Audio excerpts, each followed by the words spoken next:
ಧನುರಾಶಿಯವರು ಯಾವತ್ತಿಗೂ ಒಂದು ತಪ್ಪು ಏನ್ ಮಾಡ್ತಕ್ಕಂಥದ್ದು ಅಂತಂದ್ರೆ ದುಡುಕುತನ, ಸಡನ್ ಆಗಿ ದುಡುಕ್ ಬಿಡೋದು, ಸಡನ್ ಆಗಿ ಯಾವ್ದಾದ್ರು ಒಂದು ಕೆಲಸಕ್ಕೆ ಕೈ ಹಾಕ್ಬಿಡೋದು ಅಥವಾ ಏನಾದ್ರೂ ಒಂದು ಹೇಳ್ಬಿಡೋದು, ಆಮೇಲೆ ಪಶ್ಚಾತ್ತಾಪ ಪಡುವಂಥದ್ದು. ಈ ದುಡುಕುತನದ ಒಂದು ವಿಚಾರ ಇದೆಯಲ್ಲ, ಇದರಿಂದ ಬಹಳಷ್ಟು ಸಮಸ್ಯೆಗಳು ಬೇರೆ ಬೇರೆ ರೀತಿಯಲ್ಲಿ. ಏನೋ ಒಂದು ವ್ಯವಹಾರ ಉದ್ಯೋಗ ಮಾಡ್ತಾ ಇದ್ದೀರಾ, ಅದನ್ನ ಸಡನ್ ಆಗಿ ಯಾರೋ ಮಾಡ್ತಾ ಇದ್ದಾರೆ ಅಥವಾ ಕೈಯಲ್ಲಿ ದುಡ್ಡಿದೆ ಮಾಡ್ಬಿಡೋಣ ಅಂತ ತಿಳ್ಕೊಂಡು ಇನ್ವೆಸ್ಟ್ಮೆಂಟ್ ಮಾಡ್ಬಿಡೋದು, ಆಮೇಲೆ ಪಶ್ಚಾತ್ತಾಪ ಅನುಭವಿಸ್ಬಿಡೋದು, ನಾನು ಈ ತರ ಮಾಡಬಾರ್ದಾಗಿತ್ತು ಅಂತ ಹೇಳಿ. ಎಷ್ಟೋ ಸಾರಿ ನಿಮ್ಮ ಜೀವನದಲ್ಲಿ ನೀವು ದುಡುಕುತನದಿಂದ ಮಾಡಿರ್ತಕ್ಕಂಥ ತಪ್ಪಿಗಾಗಿ ಪರಿಣಾಮ ಮತ್ತು ಪಶ್ಚಾತ್ತಾಪ ಅನುಭವಿಸಿರ್ತಕ್ಕಂಥದ್ದು ಇದೆ. ಈ ದಾನ ಧರ್ಮ ಮಾಡಿ ಕೆಟ್ಟವರಾಗಿರುವಂತದ್ದಿರ್ಬೋದು, ದುಡುಕುತನದಿಂದ ಏನಾದ್ರೂ ಹೇಳಿ ಏನಾದ್ರೂ ಮಾಡಿಕ್ಕೆ ದುಡುಕುತನದಿಂದ ತೊಂದರೆಯನ್ನು ಅನುಭವಿಸಿರ್ತಕ್ಕಂಥದ್ದಿರ್ಬೋದು.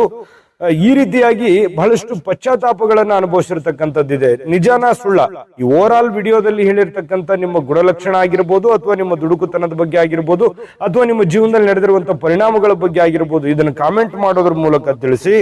ಜೊತೆಗೆ ನೀವೇನು ಒಂದು ಕೆಲಸವನ್ನ ಮಾಡ್ತೀರಿ, ಸ್ಟಾರ್ಟಿಂಗ್ ಅಲ್ಲಿ ಬಹಳಷ್ಟು ಹುರುಪಿರುತ್ತೆ, ಬಹಳ ಆತ್ಮವಿಶ್ವಾಸದಿಂದ ನೀವು ಕೆಲಸ ಮಾಡ್ಲಿಕ್ಕೆ ಹೋಗ್ತೀರಿ. ನೀವು ಯಾವುದೇ ಒಂದು ಕೆಲಸ ಇರ್ಬೋದು, ಅದು ಪ್ರತಿಯೊಂದು ಆಲ್ ಅಂಡ್ ಸೋಲ್ ಇಂಥದ್ದೇ ಅಂತ ಹೇಳಿ ನಾನು ಇಲ್ಲಿ ವಿಡಿಯೋ ಬಹಳ ಲೆಂತ್ ಆಗುತ್ತೆ.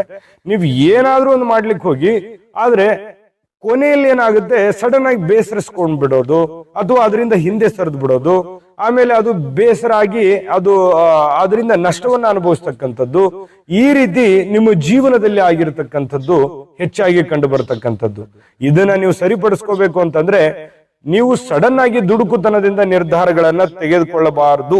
ಯಾಕಂತಂದ್ರೆ ಏನಾದ್ರೂ ಒಂದು ಮಾಡ್ಬೇಕು ಅಂತಂದ್ರೆ ನೀವು ಅದ್ರ ಬಗ್ಗೆ ತಿಳ್ಕೊಂಡು ಯೋಚನೆಯನ್ನ ರೂಪಿಸ್ಕೊಂಡು ನೀವು ಆ ವಿಭಾಗಕ್ಕೆ, ಆ ವಿಚಾರಕ್ಕೆ ಕೈ ಹಾಕಿದ್ರಿ ಅಂತಂದ್ರೆ ನಿಮಗೆ ಸಕ್ಸಸ್ ಅನ್ನುವಂಥದ್ದು ಸಿಗುತ್ತೆ, ಉಪಯೋಗ ಅನ್ನುವಂಥದ್ದು ಆಗುತ್ತೆ ಅನ್ನುವಂಥದ್ದು ನೀವು ಗಮನದಲ್ಲಿ ಇಟ್ಕೋಬೇಕಾಗತ್ತೆ. ನೀವು ಮಾಡ್ತಕ್ಕಂತ ಒಂದು ಕಾರ್ಯಕ್ಷಮತೆ ಇದೆಯಲ್ಲ, ಅದನ್ನ ಯೋಚನೆ ಮಾಡಿ ಯೋಜನೆಯನ್ನ ರೂಪಿಸ್ಕೊಂಡು ಕೆಲಸವನ್ನ ಮಾಡ್ಕೊಳ್ಳಿ. ಜೀವನದಲ್ಲಿ ಖಂಡಿತವಾಗಿಯೂ ಒಳ್ಳೆ ಫಲ ಸಿಗ್ತದೆ ಅನ್ನುವಂಥದ್ದನ್ನ ಗಮನದಲ್ಲಿ ಇಟ್ಕೋಬೇಕು. ಬಹಳ